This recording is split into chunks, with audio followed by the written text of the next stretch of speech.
The following program is intended for mature audiences.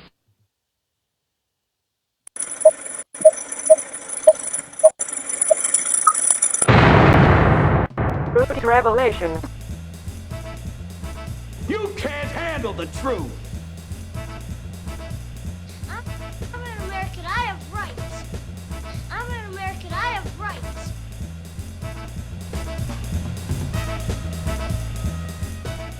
Everybody, it is Wednesday, November 6th. So Trump wins the U.S. presidency and the GOP retakes the Senate. The House hangs in the balance. We're going to go over these headlines and more coming up right now. Welcome, everyone, to today's episode. It is post-election recap. So we're going to get into all the news today right now.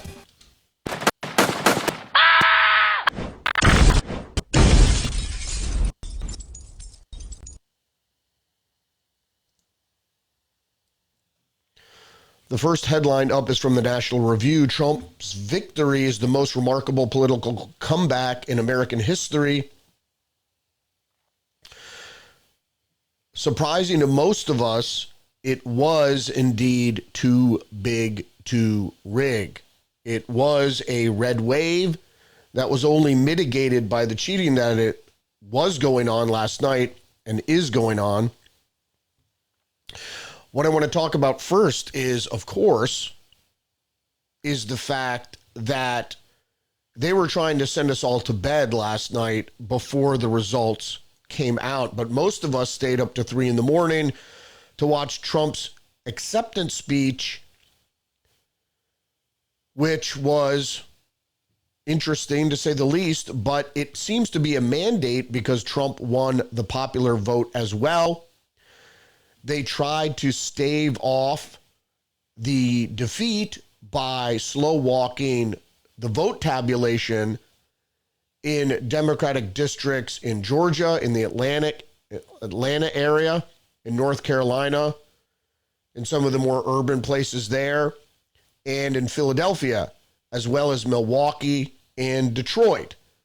But what they couldn't do is slow walk the victory, because it became apparent fairly early on. I would say by 11:30 midnight, when they froze the counting, it shows the percentage coming in, that we knew something was afoot.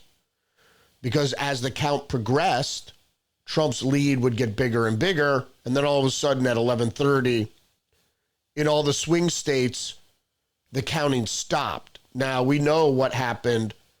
This happened, this very similar thing happened in 2020. All right, let's go to the Wall Street Journal. Trump defeats Harris, making historic comeback. Republican former president is first in over a century to reclaim the White House after losing it. We're all really excited about this, but my statement today is I am not as excited as having Donald Trump elected president as I am being excited about the fact that Kamala Harris is defeated.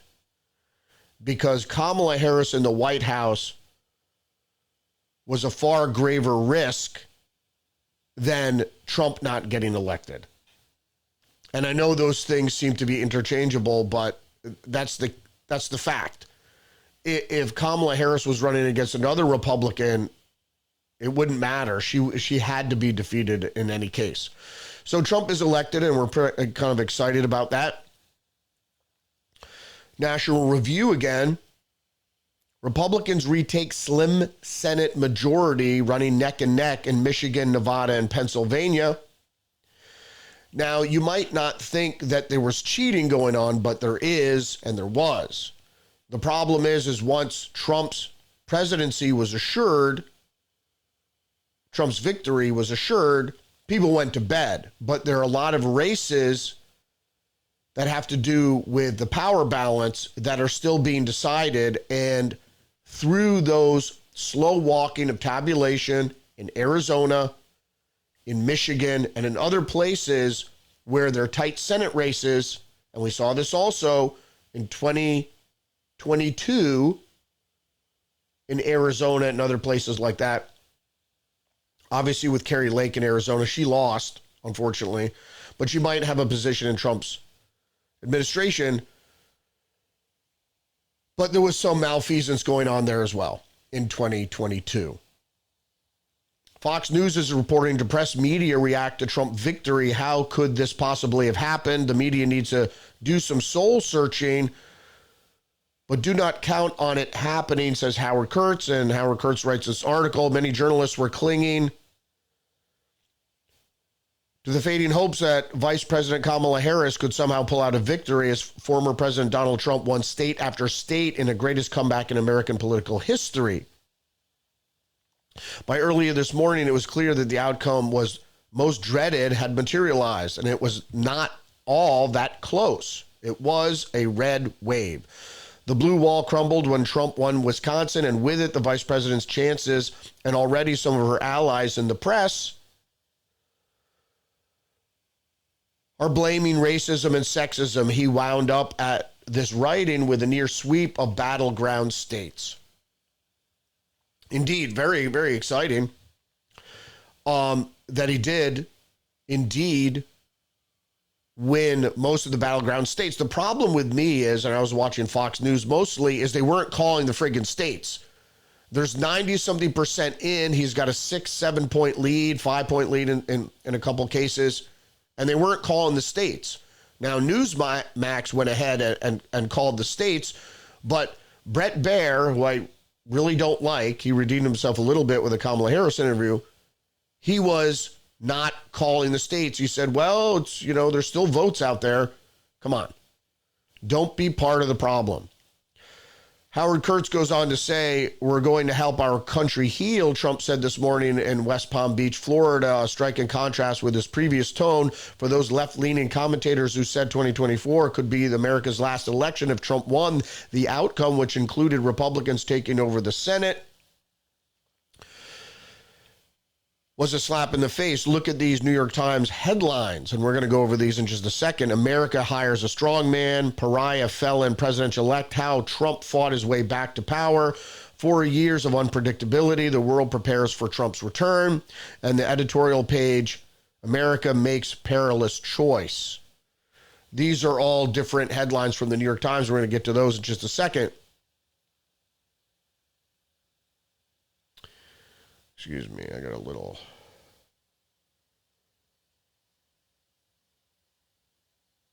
Is this part of the Fox article? In any case, the story goes on to say America is far more to the right than any time in our lifetimes, Joe Scarborough said. Trump projected strength, and even in those turned off by his pugilistic style, had favorable memories of a previous term and a strong economy. The Washington Monthly reports blue wall turns to rubble. Trump wins. Democrats despondent despite felony convictions. The Washington Monthly says the Republican nominee will carry the Electoral College. Also the popular vote, I must remind you. PJ Media goes on to say Trump victory, a media roundup. Establishment goes through the stages of grief. Indeed, they do. Donald Trump returns to power, ushering in a new era of uncertainty, one headline wrote. America hires a strong man, again, reiterating, and we're going to get to that New York Times article in just a second. The rest of the world was unhappy with our recklessness. 4 more years of unpredictability. The world prepares for Trump's return. That Trump becomes second president to win non-consecutive terms, first felon. Post-millennial says Kamala campaign tells staffers to get some sleep, go silent. CNN reporting from Harris's watch party. This is last night. I would say, when did this happen? About 1 in the morning.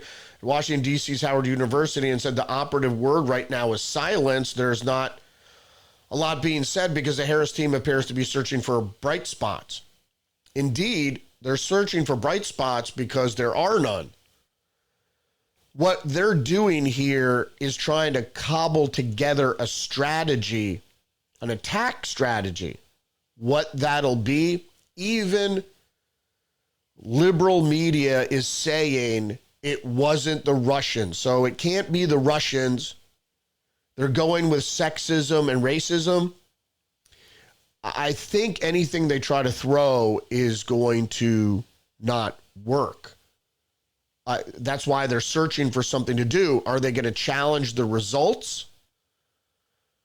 So what they're doing now is allowing their cheat to go forward and see what happens in the House and Senate. Now, the Republicans have taken the Senate, but by how much is yet to be determined. There's some toss-up races in Michigan where Rogers was ahead all night, and all of a sudden now, of course, in the morning hours, he's fallen behind. How does that sound familiar?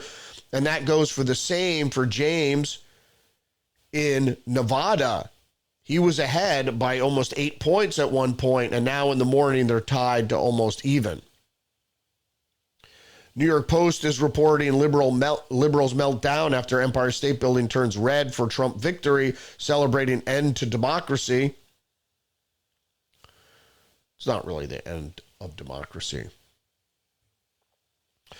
Also, the Daily Mail, sore loser, American liberals lose their minds over Trump's victory. MSNBC's Joy Reid calls Florida fascist, and CNN host on the brink of tears. Yeah. Because what they were putting forth was lies. And so when your lie crumbles, you're hanging onto the shreds of your ideals, how delicate they were. Because all the things they were saying are just not true. And you'll see in these 4 years, there's no journalists are going to be rounded up, and black people aren't going to be rounded up, and he's not going to bring out the military unless people start burning down cities.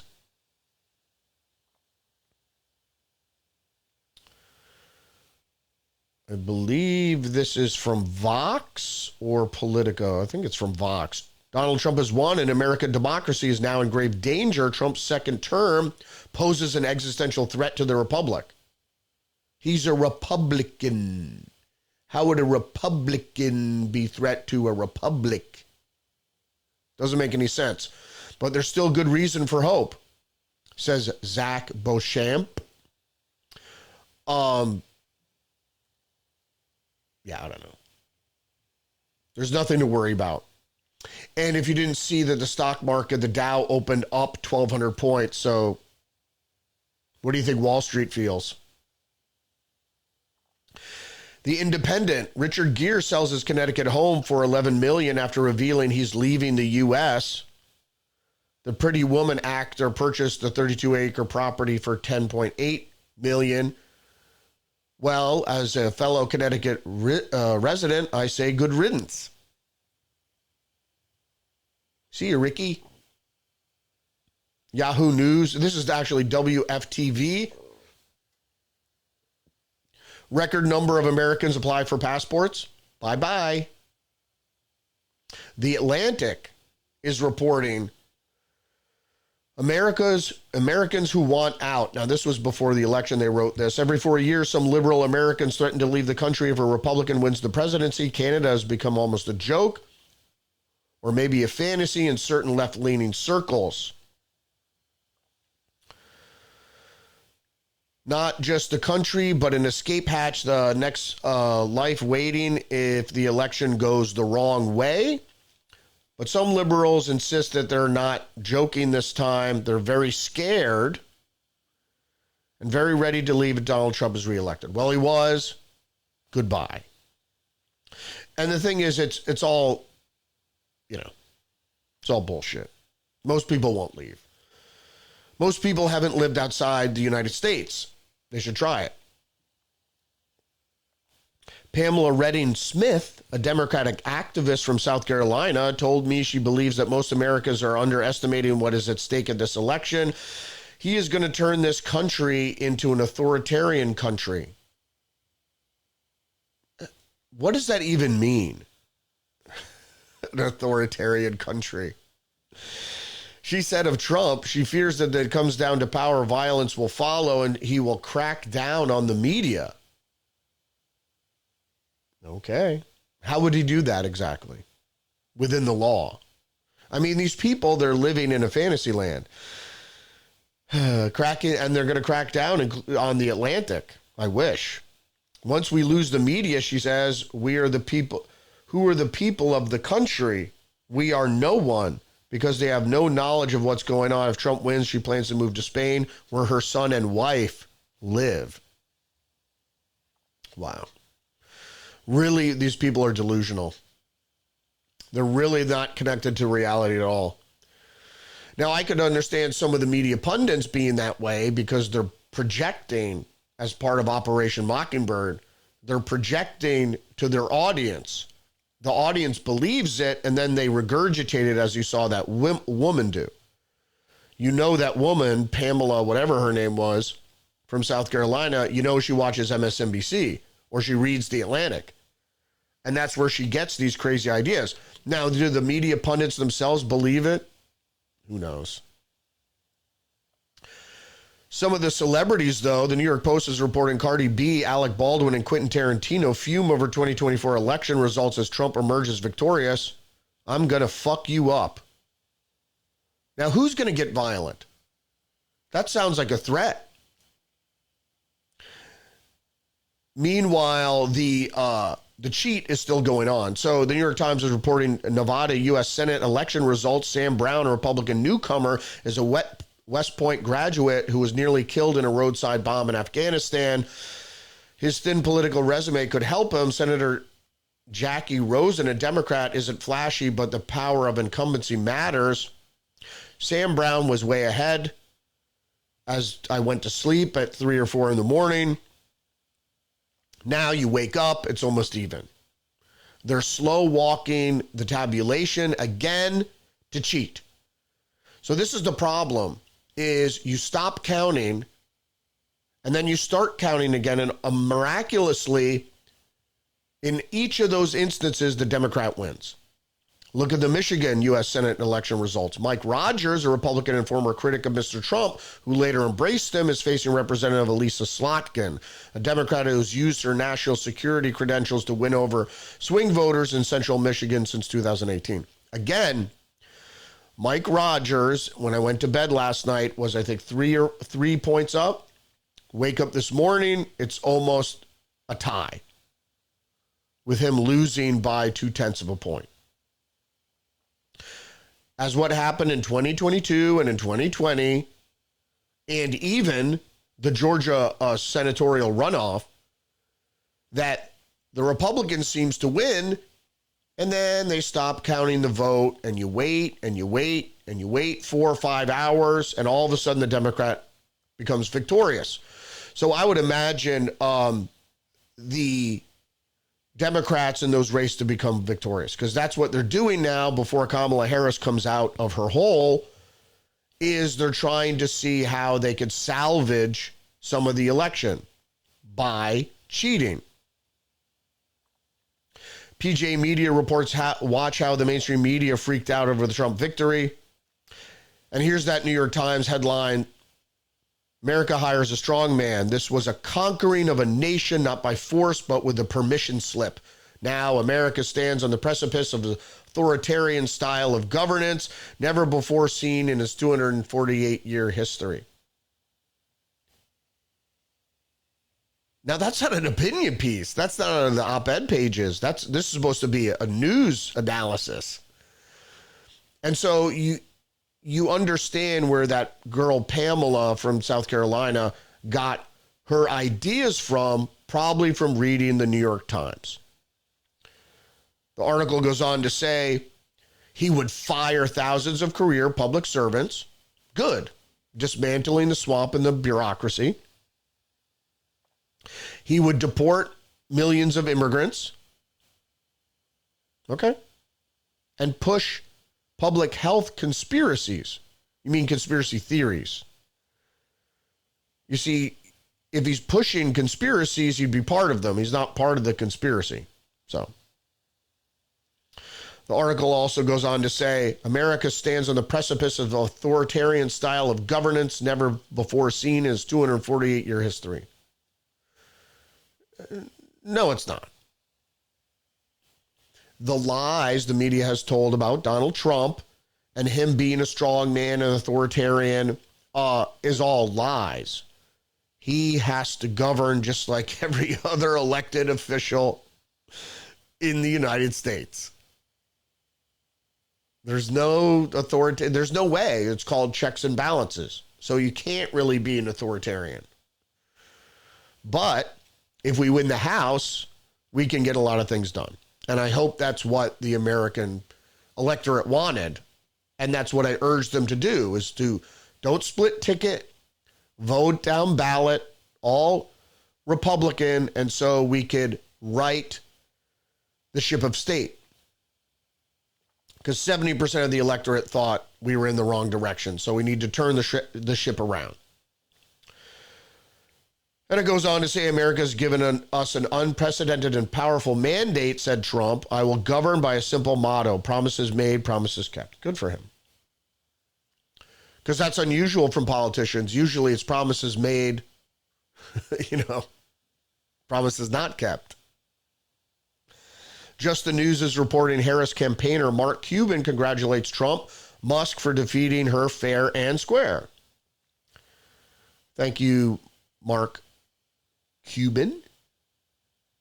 Other headlines from Fox News: Navy SEAL Tim Sheehy ousts three-term Senator John Tester in Montana Senate race. We saw this one coming. Tester was unliked. His poll numbers were very, very bad. But Tester had held the Montana Senate seat for 3 terms. So that's like 18 years. So we're glad that welcome another special forces guy. We need these people in government. It's part of the MAGA movement for sure.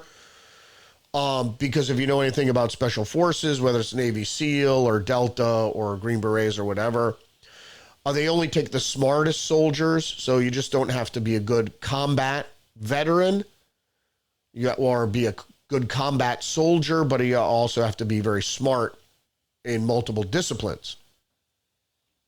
Also from Fox News, border state Arizona backs having local law enforcement arrest suspected illegal immigrants. GOP lawmakers said Proposition 314 is needed to ensure a secure border after failings of Biden administration. So this is very similar to the law that Texas passed that allowed local law enforcement to police the border. Just the News again. Cybersecurity agency that worked with big tech to censor declares election clean, no cheating. They're cheating. They're cheating. And who's saying they're not cheating? Fucking CISA. CISA observed minor disruptions, including non-credible hoax bomb threats, but no evidence of malicious activity impacting the security or integrity of election infrastructure, and no cheating. Bullshit. They're cheating as we speak. Particularly, they're trying to stave off a complete red tsunami with the Republicans taking the House. So what they're doing is trying to save the House. So with the cheating they're going to do now is you'll see is they might, I predict, they eke out a win in the House. I don't think they won the House. I think they lost the Senate. I think by more than they're alleging. And I think they lost the House by more than they're alleging. But that's what they're doing all morning here is they're slow walking the tabulation to get in more votes so they can win. And then Kamala Harris can come out and go, see, we lost the presidency, but we retained the House and we could block Donald Trump from governing. Renewable energy stocks tumble in wake of Trump's election victory. Good. We don't need windmills. I have no problem with solar. I don't like the way it's rolled out. It's mostly as a boon for the energy companies. But because he's going to drill, baby, drill. So we're going to go back to fossil fuels, and I'm excited about that. No more electric cars. No more. No more cigar smoke. No more Swedish meatballs. Some of you might get that reference. Wall Street Journal is reporting Fed readies a rate cut and faces these 4 questions. I mentioned this in my podcast yesterday, or was it the day before yesterday, and I put out a short that the Fed was going to wait to see, after the election to see who got elected. Now that Donald Trump's elected, it's likely that they're going to cut rates sooner, because if Kamala Harris got elected, there would be more spending and there would be more concern about inflation.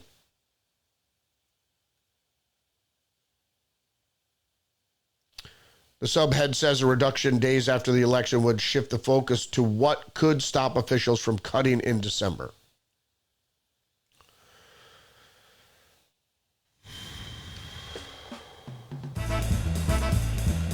Thanks for joining me. Sorry to get the podcast up late, but I was up late last night. As most Republicans should have been watching the numbers to make sure that there was no malfeasance. Because, if you see a projection of someone winning and all of a sudden they lose when you wake up in the morning, we call that bullshit. So. All right, please engage the channel, like, subscribe, leave a comment, give me a thumbs up, share the podcast. I'm live every day streaming on Rumble, 10 a.m. Monday through Friday. But the stress is gone now to some extent, and thank you for joining me today. Perry and I might get together in the coming days or so. We didn't do a Tuesdays with Perry episode last night because of the election. But keep your eyes open, especially if you're in some of these battleground states, if you're in Nevada, if you're in Michigan, if you're in Arizona, particularly if you're in Pennsylvania. You got to keep watching the numbers on these races that, where they're slowly tabulating the results. And the percentage in gets stuck at like 90. What are they doing there? They're obviously trying to cheat. So realistically, we should be taking the House. That should be really mopped up by later today. But all these states say we need weeks to tabulate the results. I mean, in this day and age, that shouldn't be. We should know. So keep your eye open for surprises. They're going to be happening. Stay hip to the trick, and I will see you tomorrow. Respect.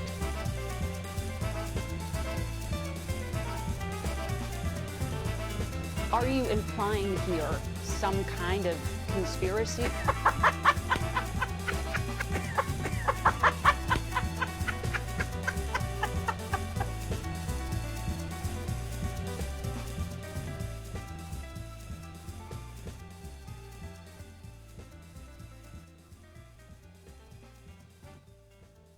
You can't handle the truth.